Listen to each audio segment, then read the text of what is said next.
লোকে লোকারণ্য সোহরাওয়ার্দী উদ্যান যেন এক টুকরো ফিলিস্তিন। এক মঞ্চে সকল রাজনৈতিক দল সহ সর্বস্তরের মানুষ। ইসরায়েলের সাথে সম্পর্ক ছিন্নে মুসলিম নেতাদের প্রতি আহ্বান। আমাদের ভাইদের উপরে, আমাদের বোনদের উপরে যে পরিমাণে বোমা নৃশংস হামলা করতেছে, এতে আমাদের বাংলার মানুষদের রক্তক্ষরণ হয়। ধর্ম বর্ণ নির্বিশেষে আমরা প্রত্যেকে তাদের সাথে সংহতি প্রকাশ করছি। আজকের এই জনসমুদ্র প্রমাণ করে আমাদের এক একজনের হৃদয়ে বুকের ভেতরে বাস করে এক একটা ফিলিস্তিন। ডিসেম্বর থেকে ২৬শে জুনের মধ্যে নির্বাচনের লক্ষ্যে দ্রুত সংস্কার এগিয়ে নেওয়ার তাগিদ প্রধান উপদেষ্টার। যমুনায় ঐক্যমত্য কমিশনের ২ সদস্যের সাথে বৈঠক। শেখ হাসিনার দোসররা চারুকলায় ফ্যাসিবাদের মুখাবয়ব পুড়িয়েছে দাবি উপদেষ্টার। যথাসময় হবে আনন্দ শোভাযাত্রা। অগ্নিসংযোগকারীকে শনাক্তের চেষ্টা করছে পুলিশ। যারা লাইক করে না তারাই এই কাজটা করবে, এইটা একটা অনুমান নির্ভর কথা। এটার সাথে কারা জড়িত এইটার ডিটেইল আমরা পরে বলতে পারব। মার্কিন শুল্ক ইস্যুতে টেক্সটাইল ব্যবসায়ীদের মতবিনিময়ে তুলা আমদানির বিপরীতে পোশাক রপ্তানিতে কোটা নির্ধারণ করতে পারে বাংলাদেশ।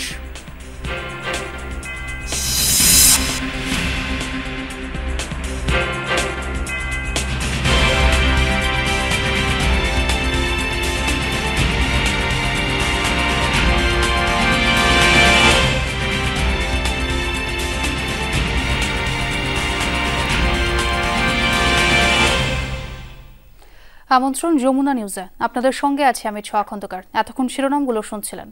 গাজায় গণহত্যার প্রতিবাদে এ যাবৎকালের অন্যতম বড় কর্মসূচি দেখল বিশ্ব।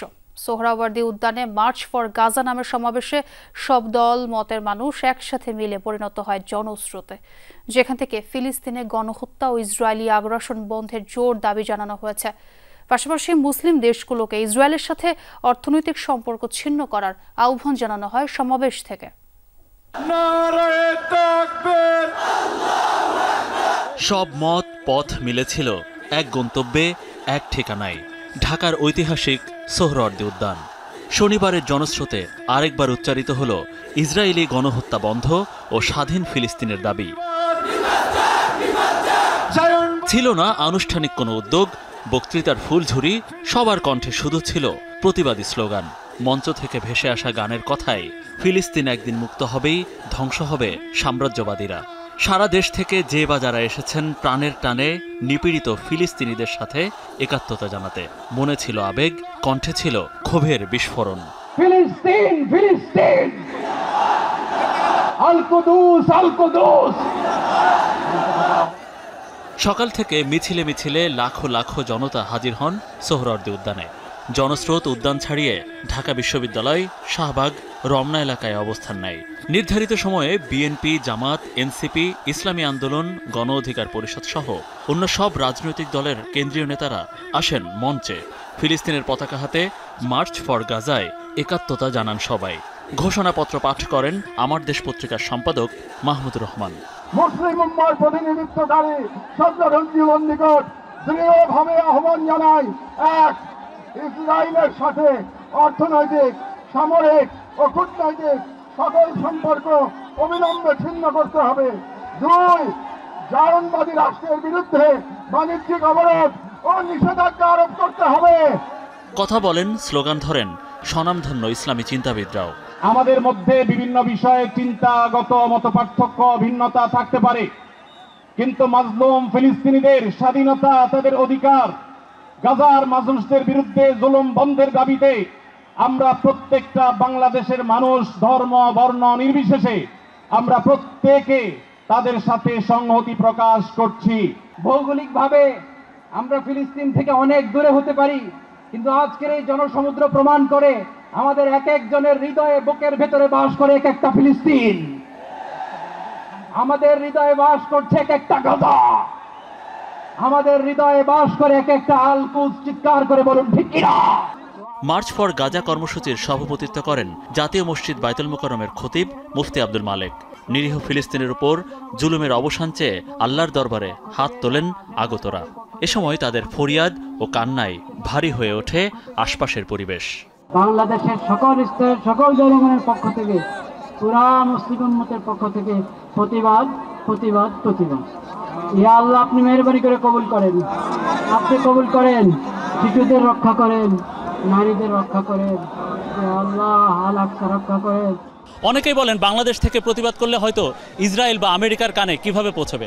তারপরেও মঞ্চ থেকে ঘোষণা আসলো, যে ঘোষণাপত্র আসলো, তাতে বাংলাদেশের পক্ষ থেকে জানানো হলো একটি সর্বদলের সর্বমতের একটা সুস্পষ্ট প্রতিবাদ।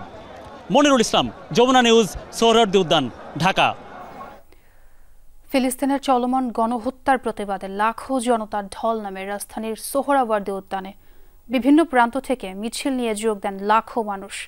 মার্চ ফর গাজা নামের এই কর্মসূচিতে আসা প্রত্যেকের কণ্ঠে ছিল ফ্রি ফ্রি প্যালেস্টাইন স্লোগান। সবার মুখে মুখে গাজায় গণহত্যা বন্ধ এবং স্বাধীন রাষ্ট্র হিসেবে ফিলিস্তিন প্রতিষ্ঠার আকাঙ্ক্ষা।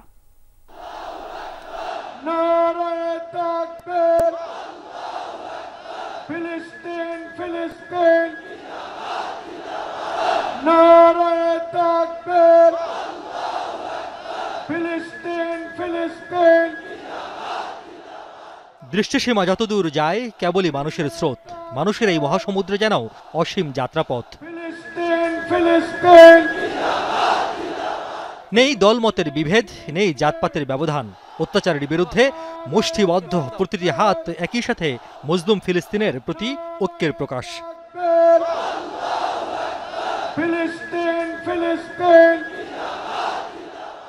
উত্তরা থেকে যাত্রাবাড়ি, শাহজাহানপুর থেকে মোহাম্মদপুর, মিছিলের শহর ঢাকা যেন একখণ্ড ফিলিস্তিন। সবার গন্তব্য সোহরাওয়ার্দী উদ্যান। ইসরায়েল বাহিনী আমাদের রক্তের কানা টাকা দিয়ে, আমাদের ঘাম জড়ানো টাকা দিয়ে তারা আমাদের ভাইদের উপরে, আমাদের বোনদের উপরে যে পরিমাণে বোমা নৃশংস হামলা করতেছে, এতে আমাদের বাংলার মানুষদের রক্তক্ষরণ হয়। বাইতুল আকসা আমাদের, এটা আমাদের প্রথম কিবলা। তারা আমাদের প্রথম কিবলা মুছে দিতে চায়, মানে মুসলিম অস্তিত্ব মুছে দিতে চায়। যে ফিলিস্তিনের যে অকাতরে মুসলিম নিধন হচ্ছে, এটাকে অতি সত্বর বন্ধ করতে হবে। রাসূলের হাদিস হলো ইদা ইশতাকা রাসুহু ওয়া ইনশতাকা কুল্লুহু। পৃথিবীর মানুষের কোনো একটা অঙ্গ যদি ব্যথা হয়, অন্য অঙ্গে কি হয়? ব্যথিত হয়। আজকে আমাদের মুসলমানরা নির্যাতিত, নিপীড়িত, ফিলিস্তিনের মুসলমানরা নির্যাতিত, নিপীড়িত। আর মুসলমান হলো মুসলমানের ভাই, আল মুসলিম আখুল মুসলিম। বুলেটে মরছে মানুষ, অধিকারের বদলে ঘর ছাড়া নিরন্ন লাখো গাজাবাসী। শ্বশুরের না হোক হাজার মাইল দূর থেকে সমস্বরে নির্যাতিত ফিলিস্তিনের পক্ষে সমবেত বাংলাদেশ। আজকের এই কর্মসূচি থেকে আমরা সারা বিশ্বকে জানান দিতে চাই যে যত স্বৈরা শাসক আছে সকলে যেন স্টপ হয়ে যায়। শুধু ফেসবুকে এগুলো দেখে লাভ রিয়েক্টর স্যাড রিয়েক্টর আমাদের কাজ হবে না, আমরা মাঠে নামতে হবে, ইমানি দায়িত্ব আমাদের পালন করতে হবে। বর্তমান সরকারকে বলছি, আপনি যে কোনো ভাবে হোক মুসলমানদেরকে যাওয়ার ব্যবস্থা করেন, মুসলমানদের রক্তের বদলা আমরা নেব ইনশাআল্লাহ। দেশে দেশে মানবাধিকারের ছবক দেওয়া বিশ্ব মোড়লরা যখন ঘুমিয়ে, তখন এই প্রতিবাদ হোক বিশ্বের এ প্রান্ত থেকে ও প্রান্তে, বলছেন মানুষের জন্য জেগে ওঠা মানুষ। অনতিবিলম্বে নেতানিয়াহুকে গ্রেফতার করার জন্য সারা মুসলিম বিশ্ব এবং নন মুসলিম বিশ্ব সবাইকে এক হইতে হবে। ইসরায়েল কর্তৃক বর্বর হামলার তীব্র নিন্দা এবং যুদ্ধবিরতি তথা স্থায়ীভাবে বন্ধ করার দাবিতে আমাদের এই মার্চ ফর গাজা। জাতিসংঘের কাছে আমাদের প্রশ্ন থাকবে, কারণ তাদের দেখা গেছে তাদের ইহুদিদের উপরে আমরা হামলা চালাই, সেক্ষেত্রে তারা আমাদের মুসলমানদের উপর হামলা চালায়। আমাদের সকলে একটাই দাবি, এই ফিলিস্তিনের মুসলমান, গাজাবাসীর মুসলমানদের যেন তারা হত্যা না চালায়। লাখো মানুষের এমন জমায়েত শান্তিপূর্ণ রাখতে ভোর থেকে নগরীতে কড়া অবস্থানে ছিল সেনাবাহিনী ছাড়াও আইনশৃঙ্খলা রক্ষাকারী বাহিনী। চলেছে সন্দেহভাজনদের তল্লাশি। বিতর্কিত কোনো প্ল্যাকার্ড, ব্যানার নিয়ে কেউ যাতে অংশ নিতে না পারে, সজাগ দৃষ্টি ছিল সেদিকেও। সন্ধ্যা নামার আগে ফিলিস্তিনের প্রতি ইসরায়েলের আগ্রাসন বন্ধের দাবি নিয়ে বাড়ির পথ ধরেন সমাবেশে আগতরা। ধর্ম নয়, বর্ণ নয়, গোত্র নয়, নয় কোনো সাম্প্রদায়িকতা, দিন শেষে মানুষই মরছে। তাই মানবতার উপর বন্ধ হোক এমন নির্যাতন, বন্ধ হোক মানুষের হাতে মানুষেরই হত্যা। আজকের সমাবেশ থেকে এমনটাই চাইছেন আগত মানুষ। রিয়াজ রায়হান, যমুনা নিউজ, ঢাকা। চলতি বছরের ডিসেম্বর থেকে আগামী বছরের জুন মাসের মধ্যে জাতীয় নির্বাচনের লক্ষ্য নিয়ে সংস্কার কার্যক্রম এগিয়ে নেওয়ার তাগিদ দিয়েছেন প্রধান উপদেষ্টা ও জাতীয় ঐক্যমত্য কমিশনের চেয়ারম্যান অধ্যাপক ডক্টর মোহাম্মদ ইউনুস। শনিবার বিকেলে যমুনায় জাতীয় ঐক্যমত্য কমিশনের সহ সভাপতি অধ্যাপক আলী রিয়াজ ও সদস্য ডক্টর বদিউল আলম মজুমদার দেখা করতে যান। এ সময় তিনি দুই সদস্যকে দ্রুত কাজ সম্পাদনের তাগিদ দেন। বৈঠকে কমিশনের অগ্রগতি সম্পর্কে প্রধান উপদেষ্টাকে অবহিত করেন তারা। জানান, বিভিন্ন সংস্কার কমিশনের সুপারিশ সমূহ নিয়ে রাজনৈতিক দলগুলোর সঙ্গে পৃথকভাবে আলোচনা চলমান রয়েছে। শনিবার পর্যন্ত মোট 8টি দলের সঙ্গে আলোচনা শেষ হয়েছে। আগামী বৃহস্পতিবার বিএনপির সঙ্গে আলোচনার সময়সূচি নির্ধারণ করা আছে। এছাড়াও সংস্কার কার্যক্রমের বিষয়ে জনমত যাচাই এবং সে বিষয়ে জনসচেতনতা সৃষ্টির লক্ষ্যে বিভিন্ন কর্মসূচি গ্রহণ করা হয়েছে। বর্ষবরণের আনন্দ শোভাযাত্রা হবে যথাসময়ই। পলাতক ফ্যাসিস্টরা আগুন লাগিয়ে নতুন বছর বরণে বাধা তৈরির চেষ্টা করলেও উৎসব আরও আনন্দমুখর হবে বলছে ঢাকা বিশ্ববিদ্যালয় কর্তৃপক্ষ। ফ্যাসিবাদের পাপেটে আগুন দেয়া এক যুবককে সিসি ফুটেজ দেখে চিহ্নিত করার কাজ করছে পুলিশ। এদিকে সংস্কৃতি উপদেষ্টা মোস্তফা সরোয়ার ফারুকী দাবি করেন, শেখ হাসিনার দোসররাই চারুকলায় ফ্যাসিবাদের মুখাবয়ব পুড়িয়ে দিয়েছে। এ ঘটনায় অজ্ঞাত আসামি করে শাহবাগ থানায় মামলা করেছে বিশ্ববিদ্যালয় কর্তৃপক্ষ। বাংলা নববর্ষ 1432 বরণে যখন ক্ষণ গণনা চলছে, আনন্দ শোভাযাত্রার জন্য যখন প্রস্তুত হচ্ছে জাতি, ঠিক তার পূর্ব মুহূর্তে এমন বিরল ঘটনার সাক্ষী হল ঢাকা বিশ্ববিদ্যালয়ের চারুকলা প্রাঙ্গণ।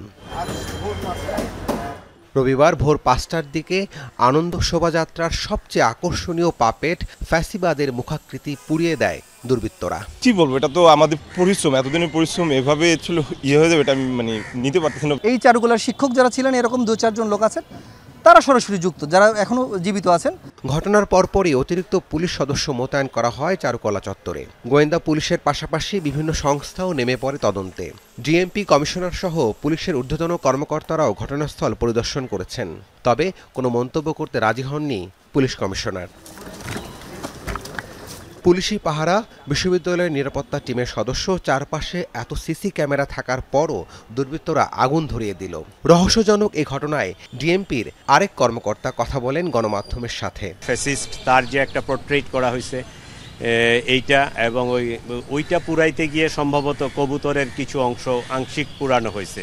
তাহলে ওই জিনিসটা যারা লাইক করে না তারাই এই কাজটা করবে, এইটা একটা অনুমান নির্ভর কথা। ঘটনার পরপরই জরুরি বৈঠকে বসেন ঢাকা বিশ্ববিদ্যালয়ের উপাচার্য। দীর্ঘ সময় বৈঠক শেষে সাংবাদিকদের সঙ্গে কথা বলেন বিশ্ববিদ্যালয়ের প্রক্টর। জানান, চারুকলার মূল ফটক টপকে ভেতরে প্রবেশ করে এক যুবক। মেইন গেটের ফটক টপকে সে এসছে, টপকে আসার আগে সে মাস্ক পরেছে। এসে সে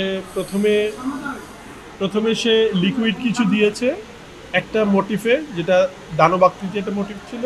তারপরে আবার সেটা ফায়ার করে আবার সে বেরিয়ে গেছে, ওই একই গেট দিয়ে বেরিয়ে গেছে এবং সে ছবির হাট দিয়ে সোহরাওয়ার্দী উদ্যানের ভিতরে ঢুকে গেছে। তো যেহেতু সে মাস্ক পরা ছিল, ছবিটা আমাদের কাছে অতটা পরিষ্কার না, বাট এটা নিয়ে কাজ চলছে। এদিকে সংস্কৃতি বিষয়ক উপদেষ্টার দাবি, শেখ হাসিনার দোসররাই ফ্যাসিবাদের মুখাবয়ব পুড়িয়েছে। দুপুরে সিলেট সার্কিট হাউসে সংবাদ সম্মেলনে তিনি এই মন্তব্য করেন। এই ঘটনায় জড়িতদের দ্রুত আইনের আওতায় আনার কথাও বলেন তিনি। যারাই চায় না এই ফ্যাসিবাদের মুখাবয়ব র্যালিতে থাকুক, ধরেন নানান রকমের মতামত থাকতে পারে, ক্রিয়েটিভ কমেন্ট, কিন্তু যখন এটা পুড়িয়ে দিতে যায় তখন বুঝতে হবে যে এটার পিছনে একটা সংঘবদ্ধ শক্তি কাজ করছে। আয়োজকরা জানিয়েছেন, অনাকাঙ্ক্ষিত এই ঘটনা বর্ষবরণের শোভাযাত্রার প্রস্তুতিতে ব্যাঘাত ঘটালেও উৎসবে প্রভাব ফেলবে না। রাব্বি সিদ্দিকী, যমুনা নিউজ, ঢাকা। পাহাড়ে চলছে 3 দিনের বৈশাখী উৎসব। নদীতে ফুল ভাসিয়ে পুরাতন বছরকে বিদায়ের পাশাপাশি চলছে বর্ষবরণের নানা আনুষ্ঠানিকতা। পাহাড়ের প্রতিটি পল্লীতে উৎসব আনন্দে মাতোয়ারা সব সম্প্রদায়ের মানুষ। নতুন বছরের সুখ, সম্প্রীতি, সমৃদ্ধি প্রত্যাশা সবার কণ্ঠে। চাকমা এবং ত্রিপুরা রীতি অনুযায়ী ভোরের রাঙ্গামাটি রাজবন বিহার ঘাটে কেরানি পাহাড়ে ঝর্ণার পানিতে ফুল ভাসানোর মধ্য দিয়ে শুরু হয় ফুল বিজু উৎসব। আনন্দে মাতেন পাহাড়ে মানুষ। পুরনো দিনের যা আমাদের যে আপদ বিপদ যা কিছু আছে সবগুলো পানিতে ভাসিয়ে দেব। মা গঙ্গার উদ্দেশ্যে কিন্তু আমরা শ্রদ্ধাঞ্জলি দিই আর কি, যেটা আমরা পারে দিয়ে থাকি। ফুলটা আমরা বাসায় মূলত হচ্ছে পুরাতন বছরকে আমরা বিদায় দিয়ে দিই, নতুন বছরকে স্বাগত জানাই। আমাদের নতুন বছর ভালো করে যাক, সবাই ভালোভাবে মিশে থাকতে পারি, বিচু সব সময় ভালো করে চলে আর কি। আমাদেরকে সমস্ত অপরাধ মাফ করে দিয়ে মানে আমরা নতুন বছরকে আরো গঙ্গামার আশীর্বাদ নিয়ে শুরু করতে পারি। রোববার মূল বিজু ও পরদিন সাংগ্রাই জল উৎসবের মধ্য দিয়ে শেষ হবে 3 দিনের আনুষ্ঠানিকতা। এই পবিত্র দিনে আসুন আমরা সকলেই বাংলাদেশে সকলেই মিলেমিশে আগামী দিনে বাংলাদেশকে গড়ব। সকালে বান্দরবানের রোয়াংছড়িতে সাঙ্গু নদীর তীরে ঐতিহ্যবাহী পোশাকে ভক্তি ও শ্রদ্ধা ভরে গঙ্গা দেবীর পূজা করেন পাহাড়ি তরুণ তরুণীরা। পরে নদীতে ফুল ভাসিয়ে পুরাতন বছরের গ্লানি ভুলে নতুন বছরের সুখ সমৃদ্ধি কামনা করেন। এরপর ঘরে নানা ধরনের সবজি দিয়ে তৈরি হয় ঐতিহ্যবাহী পাচন। পুরনো বছরকে বিদায় দিয়ে নতুন বছরকে স্বাগত করার জন্য আমরা ফুল ভাসিয়ে থাকি। ফুল বিশু উৎসব আজকে আমরা পালন করতেছি। এই দিনটির জন্য সবাই অপেক্ষা করে থাকি। সমবেত সবাই গঙ্গামার উদ্দেশ্যে এখানে ফুল গজাচ্ছে আর কি। খাগড়াছড়ির চেঙ্গি নদীতে ফুল ভাসানোর মধ্য দিয়ে শুরু হয় বৈশাখী উৎসব। প্রতিটি পাড়ায় সাজ রব। তবে অল্প কয়েকজন লোক ফুল ভাসানোর আনুষ্ঠানিকতায় এবং সংবাদ সংগ্রহে গণমাধ্যম কর্মীদের বাধা দিলে ক্ষোভ দেখা যায় সাধারণ পাহাড়ি ও আয়োজকদের মাঝে। তবে তাতেও ভাটা পড়েনি উৎসব আনন্দে। সরাসরি এই ধরনের হয়তো বাধা দেওয়ার বিষয়টি আমাদের কাছেও খুব ভালোভাবে ঠেকেন। এইসব উৎসবের যে প্রচারণা বরাবর যেভাবে করে থাকি সে ব্যাপারে আমাদের এইসব সংবাদ সংগ্রহ এবং প্রচারে সকলের একটু সহযোগিতা থাকাটা বাঞ্ছনীয়। পর্যাপ্ত নিরাপত্তা মোতায়েন রয়েছে। এখানে আমাদের সাদা পোশাক পুলিশ নজরদারিতে রয়েছে। মামুন রশিদ অভি, যমুনা নিউজ। ফুলবিজু উপলক্ষে রাজধানীতে হয়ে গেল বর্ণাঢ্য র্যালি। সকালে বেইলি রোডে পার্বত্য চট্টগ্রাম বিষয়ক মন্ত্রণালয়ের উদ্যোগে একটি র্যালি বের করা হয়। বেইলি রোড থেকে র্যালিটি শুরু হয়ে রমনায় গিয়ে শেষ হয়। অংশগ্রহণকারীরা জানান, মূলত পানিতে ফুল ভাসিয়ে পুরানো বছরের গ্লানি মুছে নতুন বছরের জন্য তারা শুভ কামনা করেন। বলেন, এটি কোনো ধর্মীয় উৎসব নয়, বরং তাদের ঐতিহ্যবাহী সামাজিক উৎসব।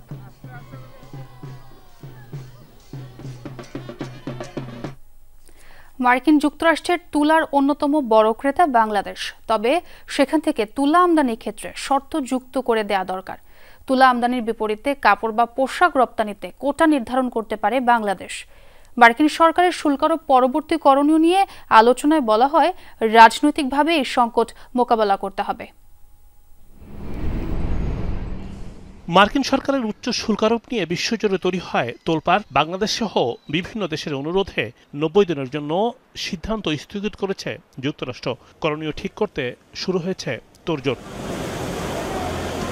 দুপুরে যুক্তরাষ্ট্রের শুল্ক আরোপ ও এলডিসি উত্তরণের প্রভাব এবং করণীয় নিয়ে গোলটেবিল বৈঠকের আয়োজন করে Bangladesh textile mill association BTMA. বলা হয়, তুলা আমদানির জন্য যুক্তরাষ্ট্র উপযুক্ত জায়গা, কিন্তু বাংলাদেশি পোশাক আমদানিতেও কোটা নির্ধারণ করে দেওয়া দরকার। তারা চাচ্ছে ট্রেড ডেফিসিটকে ন্যারো করে আনতে, ব্যালেন্স অফ পেমেন্টটাকে ন্যারো করে আনতে।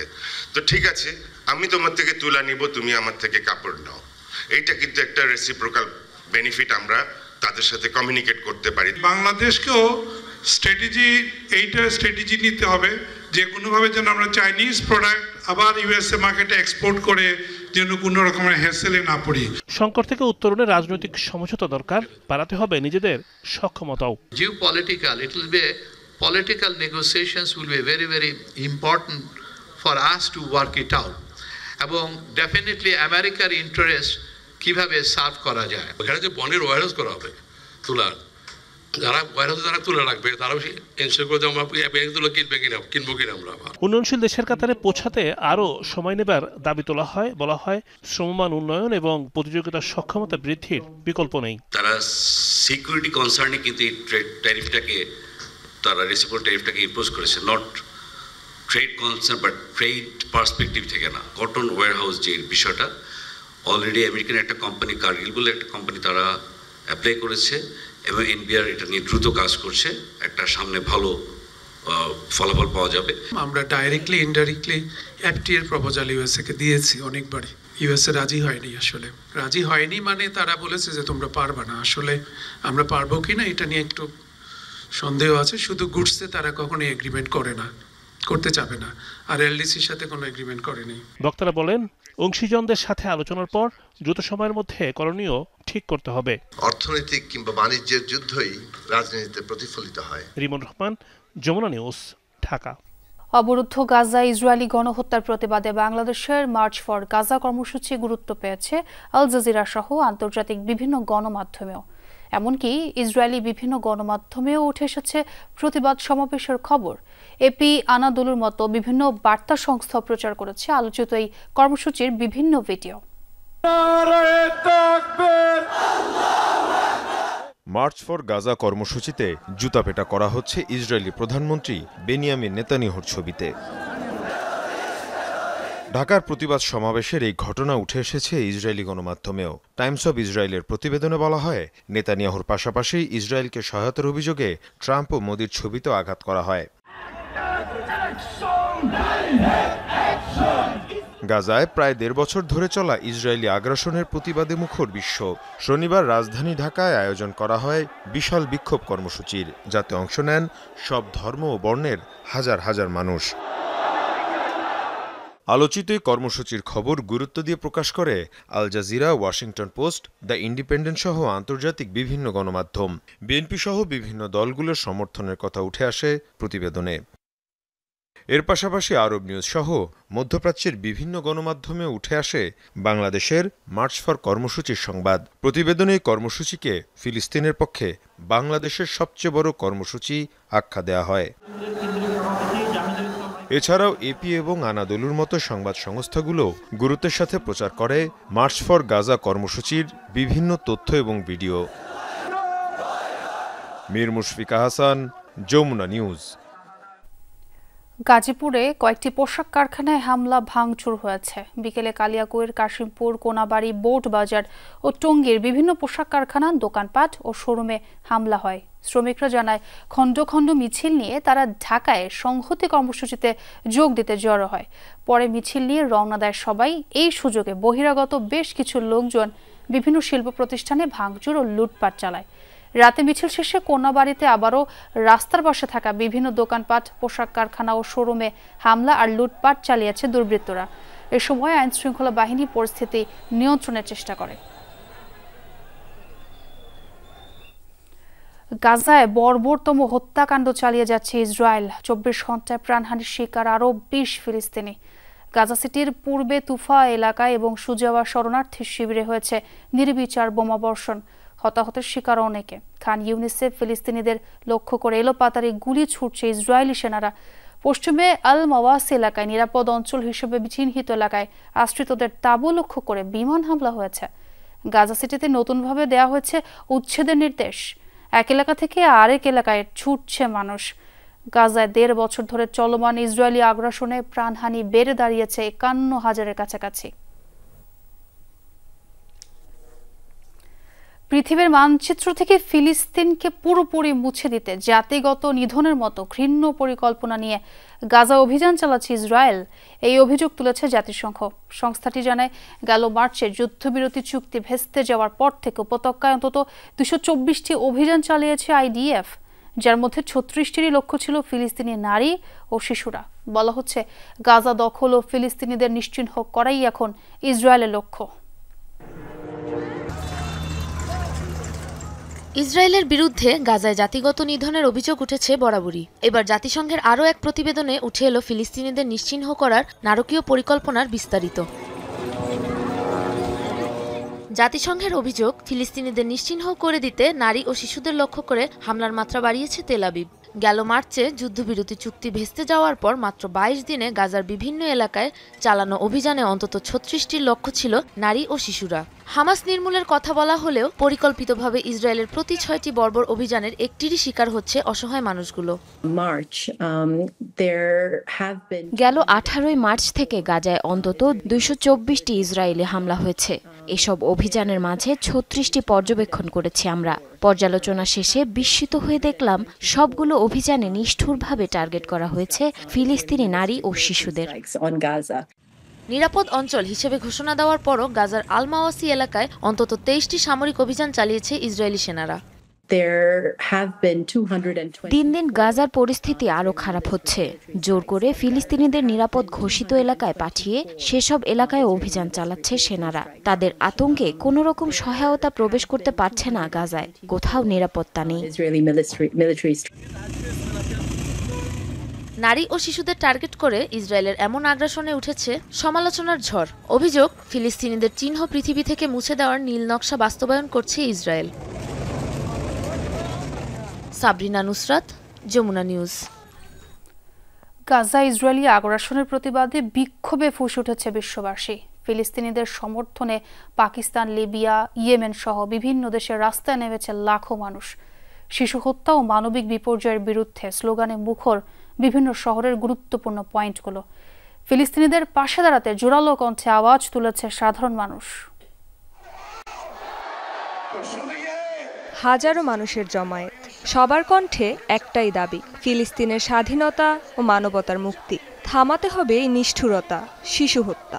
দেশ আলাদা, জাতিগত পরিচয়ও আলাদা, তবে সবারই দাবি এক, বন্ধ হোক ইসরায়েলের আগ্রাসন। যুদ্ধবিরতি চুক্তি লঙ্ঘন করে বর্বরতা চালিয়ে যাচ্ছে ইসরায়েলি বাহিনী। গত কয়েকদিনে প্রাণ হারিয়েছে ১৫০০-এর বেশি মানুষ। হতাহতের শিকার প্রায় ১০০০ শিশু। গাজায় নির্মমতা ও মানবিক বিপর্যয়ের বিরুদ্ধে সোচ্চার সমগ্র বিশ্ব। প্রতিবাদে মুখর পাকিস্তানের দ্বিতীয় বৃহত্তম শহর লাহোর। গাজার মানুষের পাশে দাঁড়াতে ইসলামাবাদ, করাচির সড়কে সড়কে হয়েছে সমাবেশ। ফিলিস্তিনের পতাকায় ছেয়ে যায় বিভিন্ন এলাকা। লাল রঙে হাত রাঙিয়ে রক্তপাতের বিরুদ্ধে অবস্থান নেন বিক্ষোভকারীরা। গাজার মানুষ আজ কিয়ামতের মুখোমুখি। ইসরায়েলি বর্বরতা বন্ধে মানবাধিকারের পৃষ্ঠপোষক ইউরোপ, অন্যান্য দেশ এবং জাতিসংঘের মতো সংস্থাগুলোর দ্রুত পদক্ষেপ নেওয়া উচিত। একই দিনে লিবিয়ার মিসরাতাও ছিল প্রতিবাদে উত্তাল। হাতে ফিলিস্তিনের পতাকা আর স্লোগানে স্লোগানে গর্জে ওঠে জনতার কণ্ঠ। গাজার মানুষের মুক্তির দাবিতে প্রকম্পিত হয় চারদিক। শুধু গাজা নয়, ইসরায়েলের আগ্রাসনের শিকার ইয়েমেনও। তাই ইসরায়েল বিরোধী বিক্ষোভে রাজধানী সানার 70 স্কয়ারে জমায়েত হয় হাজার হাজার মানুষ। ছিল না তিল ধারণের ঠাঁই। বাবার কাঁধে চড়ে প্রতিবাদে অংশ নেয় শিশুরাও। আমেরিকান আগ্রাসনকারীদের বলতে চাই, ইয়েমেনে হামলা করে আপনারা আমাদের মনোবল ভাঙতে পারবেন না। গাজার প্রতি আমাদের সমর্থন অব্যাহত থাকবে। আপনাদের পদক্ষেপের আরো জোরালো জবাব দেব আমরা। এছাড়াও গত কদিনে ফিলিস্তিনের পক্ষে বিক্ষোভ মিছিল হয়েছে সোমালিয়া, বসনিয়া, মরক্কো সহ বিশ্বের নানা প্রান্তে। রেজবানা সাইমা, যমুনা নিউজ। কুতুবদিয়া চ্যানেল পাড়ি দিলেন 15-17। বাংলাদেশ ওপেন ওয়াটার সুইমিং নামক সংগঠনের উদ্যোগে অনন্য অভিজ্ঞতার সাক্ষী হন তারা। কুতুবদিয়ার পর্যটন সম্ভাবনা তুলে ধরা এবং পুকুর জলাশয়ে পড়ে শিশু মৃত্যুর হার কমাতে সচেতনতা তৈরি করতে এই আয়োজন। সকাল 11:45 কক্সবাজারের পেকুয়া মগনামা থেকে কুতুবদিয়ার উদ্দেশ্যে সাঁতার শুরু করেন 15 সাঁতারু। দীর্ঘ 5 কিলোমিটার কুতুবদিয়া চ্যানেলটি 1 ঘন্টা 25 মিনিটে পাড়ি দিয়ে প্রথম হন সাইফুল ইসলাম রাসেল। দ্বীপে এসে আসলে ল্যান্ড করা এটা আসলে আনন্দের, কারণ আমাদের দেশে এরকম অসংখ্য দ্বীপ আছে। সেই দ্বীপগুলো আসলে পরিচিতি করতে পারলে আমাদের জন্য আসলে ভালো। প্রতিযোগীদের মধ্যে কেউ কেউ এর আগে বাংলা চ্যানেল পাড়ি দিলেও কুতুবদিয়া চ্যানেলে সাঁতার এই প্রথম। এবারে লাইফে প্রথম, আমি লাইফে ফার্স্ট সমুদ্র জয় করার জন্য প্রস্তুত হই আর কি। সবার যেহেতু ভালো প্রস্তুতি ছিল, এই জন্য আলহামদুলিল্লাহ কারোই তেমন কোনো আশা করি সমস্যা হবে না। 2024 সালে আমার মেঘনা ক্রস করেছি, এটা হচ্ছে 3য়তম লং ডিস্টেন্সের মধ্যে। কুতুবদিয়ায় পর্যটন সম্ভাবনা তুলে ধরার পাশাপাশি পুকুর জলাশয়ে পড়ে শিশু মৃত্যুর হার কমাতে সচেতনতা তৈরি করা এ আয়োজনের লক্ষ্য। শীর্ষ মৃত্যুর হার যেটা বুকডুবের একটা ইয়ে আছে, এটা কমে যাবে বলে মনে করি। এই চ্যানেলটাকে জাতির সামনে ট্যুরিজমের অনুষঙ্গ হিসাবে প্রমোট করা, যাতে সবাই এই বিষয়টি জানে। আমরা যারা উপকূলীয় অঞ্চলে বসবাস করি আমাদের জন্য বেশি প্রয়োজন। আমাদের মূল উদ্দেশ্য হচ্ছে যে বাসীকে সচেতন করা এবং সুইমিংটাকে প্রমোট করার জন্য আসলে পাহাড় থেকে .com। কুতুবদিয়ার এই চ্যানেল আবিষ্কৃত হয় 2022 সালে। সেবার পাড়ি দেন 3 সাঁতারু। মামুন রশিদ অভি, যমুনা নিউজ। রীতি অনুযায়ী 3 মাস পরপর খোলা হয় কিশোরগঞ্জের ঐতিহাসিক পাগলা মসজিদের দানবাক্স। তবে এবার দানবাক্স খোলা হয়েছে 4 মাস 11 দিন পর। 28 বস্তায় নগদ অর্থ ছাড়াও স্বর্ণালংকার আর বিদেশি মুদ্রা পাওয়া গেছে। টাকা গণনার কাজে অংশ নেয় 4 শতাধিক মানুষ। এবার রেকর্ড 9,17,80,687 টাকা মিলেছে বলে জানিয়েছে মসজিদ কমিটি।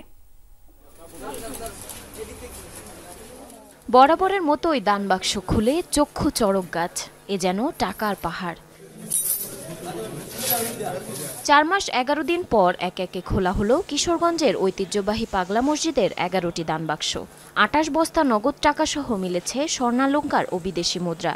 পাশাপাশি ছিল রাজনৈতিক সামাজিক বিভিন্ন মনোবাসনা পূরণের অসংখ্য চিঠি। মহা আয়োজনে সকাল থেকে শুরু হয় টাকা গণনার কাজ। অংশ নেয় মসজিদ, মাদ্রাসা, এতিমখানার শিক্ষক শিক্ষার্থী, ব্যাংকের কর্মকর্তা কর্মচারী সহ 4 শতাধিক মানুষ। আমার ছেলের জন্য মানত ছিল, এই মানত যেন আল্লাহ পূরণ করে, এজন্য আসছি। ভালো রেজাল্ট করার তৌফিক দান করে, আমি যেন বেশি বেশি পড়তে পারি, এই উসিলায় আমি এই পাগলা মসজিদে এসেছি। আমার যে মনের বাসনাগুলো আছে সেইগুলো যেন আল্লাহ পূরণ করে, সেই ইচ্ছায় আমার এখানে আসা। সার্বিক নিরাপত্তায় কাজ করছে আইনশৃঙ্খলা বাহিনীর সদস্য সহ প্রশাসনের কর্মকর্তারা।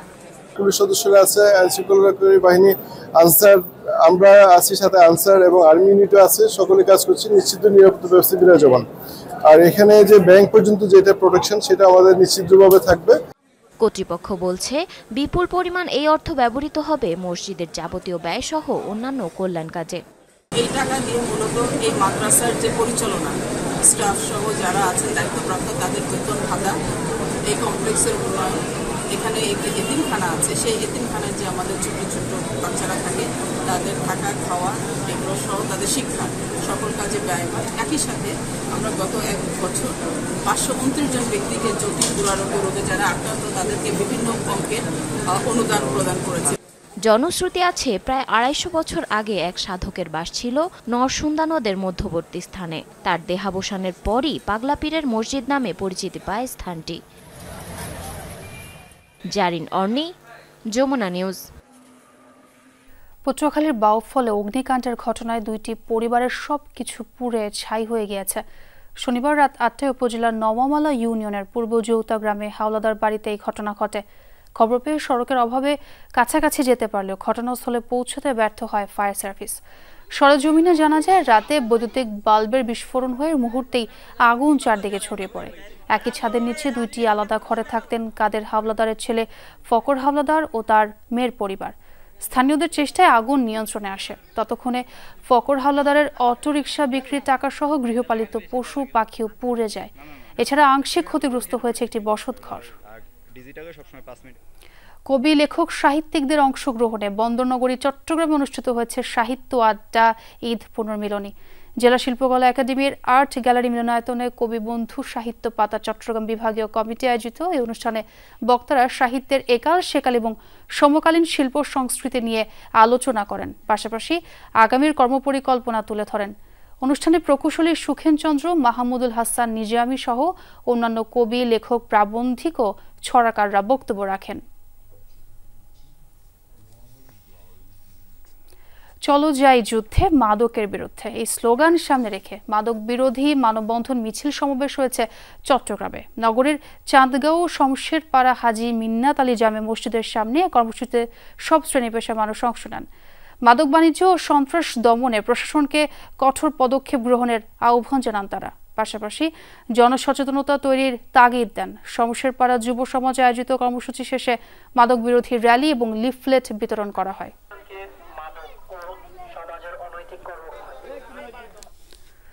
সংযুক্ত আরব আমিরাতের রাষ্ট্রপতির কাছে আনুষ্ঠানিকভাবে পরিচয়পত্র পেশ করেছেন বাংলাদেশের নবনিযুক্ত রাষ্ট্রদূত তারেক আহমদ। বৃহস্পতিবার আবুধাবিতে অবস্থিত রাষ্ট্রপতি ভবনে রাষ্ট্রপতি শেখ মোহাম্মদ বিন জায়েদ আল নাহিয়ানের নিকট পরিচয়পত্র হস্তান্তর করেন বাংলাদেশের রাষ্ট্রদূত।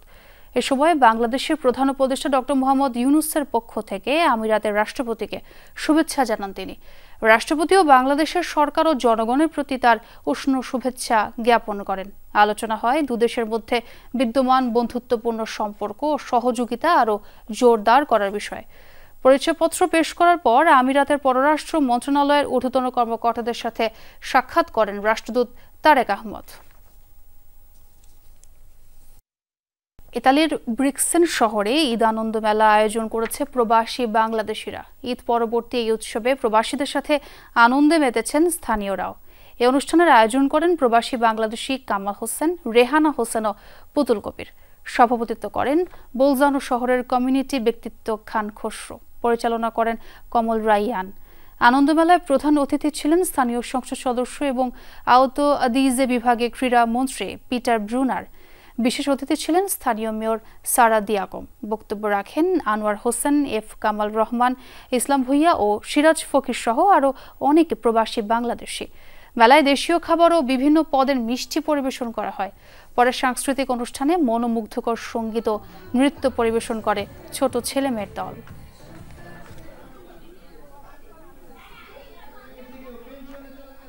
সংযুক্ত আরব আমিরাতের ইউনিক ওয়ার্ল্ড নামক স্বর্ণালঙ্কার ও লাইফস্টাইল হাব উদ্বোধন করা হয়েছে। দুবাই শহরে জমকালো এক উদ্বোধনী অনুষ্ঠানের মাধ্যমে এই নতুন হাবের পর্দা উন্মোচিত হয়। অনুষ্ঠানে প্রধান অতিথি ছিলেন ইয়াকুব আল আলী। এ সময় ইউনিক ওয়ার্ল্ড গ্রুপের চেয়ারম্যান সুলাইমান, ব্যবস্থাপনা পরিচালক মোহাম্মদ সুহাইব ও পরিচালক মোহাম্মদ সাকিব উপস্থিত ছিলেন।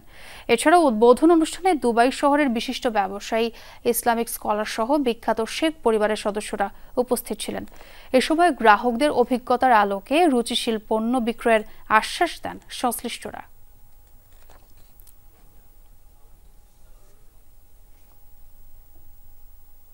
বাহরাইনে বাংলাদেশ দূতাবাসের রাষ্ট্রদূত মোহাম্মদ রইস হাসান সারওয়ারের সাথে সৌজন্য সাক্ষাৎ ও মতবিনিময় করেছেন মৌলভীবাজার জেলা ঐক্য পরিষদ বাহরাইনের নেতারা। বুধবার স্থানীয় সময় দুপুর 1টায় দূতাবাসের কনফারেন্স রুমে এই আয়োজন করা হয়। রাষ্ট্রদূতের সাথে উপস্থিত ছিলেন দূতাবাসের শ্রম সচিব মোহাম্মদ মাহফুজুর রহমান। সংগঠনের তরফ থেকে উপস্থিত ছিলেন সভাপতি সৈয়দ সুরমান মিয়া, সিনিয়র সহসভাপতি জসিমউদ্দিন, ভারপ্রাপ্ত সাধারণ সম্পাদক বিষ্ণুপদ দেব ও সাংগঠনিক সম্পাদক সম্রাট নজরুল সিদ্দিকী সহ সংগঠনটির আরও অনেক নেতাকর্মী। এ সময় রাষ্ট্রদূত মোহাম্মদ রইস হাসান সারওয়ারকে মৌলভীবাজার জেলা ঐক্য পরিষদ বাহরাইনের পক্ষ থেকে ফুলের শুভেচ্ছা ও অভিনন্দন জানান তারা। নবনিযুক্ত রাষ্ট্রদূত মহোদয়ের সাথে সাক্ষাৎ করার জন্য আমরা আসলে অত্যন্ত খুশি। স্যারের অনেক অনেক পরামর্শ পাইয়া আশা করি আমরা আমাদের এই স্যার ভবিষ্যতে এবং আমাদের বাংলাদেশ দূতাবাসের মাধ্যমে আমাদের বাংলাদেশ কমিউনিটির আমরা উপকৃত ইনশাআল্লাহ। গাইবান্ধার সুন্দরগঞ্জের আওয়ামী লীগ নেতাকর্মীদের হামলায় বিএনপির 6 নেতা আহত হয়েছেন। এ ঘটনায় 3 আওয়ামী লীগ নেতাকর্মীকে শনিবার রাত 8টায় উপজেলার ছাপরহাটি ইউনিয়নের মঞ্জুলের হাটে এই ঘটনা ঘটে। পুলিশ জানায় ইউনিয়ন বিএনপি সদস্য শফিকুল ইসলাম মোটরসাইকেল নিয়ে যাওয়ার সময় ইউনিয়ন ছাত্রলীগের সাবেক নেতা বাবুর ওষুধের দোকানের সামনে বসার বেঞ্চে ধাক্কা লাগে। এতে 2 জনের বাগ বিতণ্ডা হয়। এ সময় বাবুর 2 ভাই আওয়ামী লীগ নেতা নাজমুল মাস্টার ও মঞ্জুরুল ইসলাম সহ তাদের লোকজন শফিকুলকে মারধর করে। শফিকুল পাশের একটি দোকানে আশ্রয় নিলে সেখানেও হামলা করে তারা। খবর পেয়ে দলীয় কার্যালয় থেকে যুবদল ও বিএনপি নেতাকর্মীরা শফিকুলকে উদ্ধার করতে গেলে তাদের উপরও হামলা চালানো হয়। এতে আহত হয় বিএনপি ও যুবদলের 6 সদস্য। পরে ক্ষুব্ধ বিএনপি ও অঙ্গ সংগঠনের লোকজন বাবুর দোকান ভাঙচুর করে। অভিযুক্ত আওয়ামী লীগ নেতা বাবু পালিয়ে যান। আটক করা হয়েছে তার ভাই সহ 3 জনকে। ট্রান্সশিপমেন্ট সহ যে কোনো সুবিধা থেকে বঞ্চিত করা হলে তার বিকল্প খুঁজে নেবে বাংলাদেশ, এমনটাই মন্তব্য করেছেন জাতীয় নাগরিক পার্টির উত্তরাঞ্চলের মুখ্য সংগঠক সার্জিস আলম। শনিবার পঞ্চগড়ে জেলা প্রশাসনের আয়োজনে মাশরুম ও মুক্তা চাষের প্রশিক্ষণ কর্মসূচিতে এসব কথা বলেন তিনি। সার্জিস বলেন, বাংলাদেশ ভারত প্রতিবেশী রাষ্ট্র, তারা কখনোই মুখোমুখি অবস্থানে যাবে না। তবে ভারত কেমন আচরণ করছে তার উপরই নির্ভর করবে 2 দেশের সম্পর্ক। কোনো রাজনৈতিক দলের মতাদর্শে নয়, একটি দেশ হিসেবে ভারত আরেক দেশের সাথে চুক্তি করবে এমনটাও আশা করেন সার্জিস। ভারতের সাথে যে বাংলাদেশের ট্রান্সশিপমেন্টের যে আমাদের চুক্তিটি ছিল, এরকম আমাদের এটি তারা তাদের জায়গা থেকে বাতিল করেছে। বাংলাদেশ ভারত দুটি পাশাপাশি প্রতিবেশী দেশ, কখনো এই দুইটি দেশের সম্পর্ক এমন হয়ে যাবে না যে মুখোমুখি দাঁড়িয়ে যাবে, আমরা এটা প্রত্যাশা করি না। কিন্তু ভারতের কাজ, তারা বাংলাদেশকে কিভাবে ডিল করছে, কোন চোখে দেখছে, এই জিনিসগুলোই ভারতের সাথে বাংলাদেশের সম্পর্কগুলো নির্ধারণ করবে। এই ছিল যমুনা নিউজে। এতক্ষণ সাথে থাকার জন্য ধন্যবাদ সবাইকে।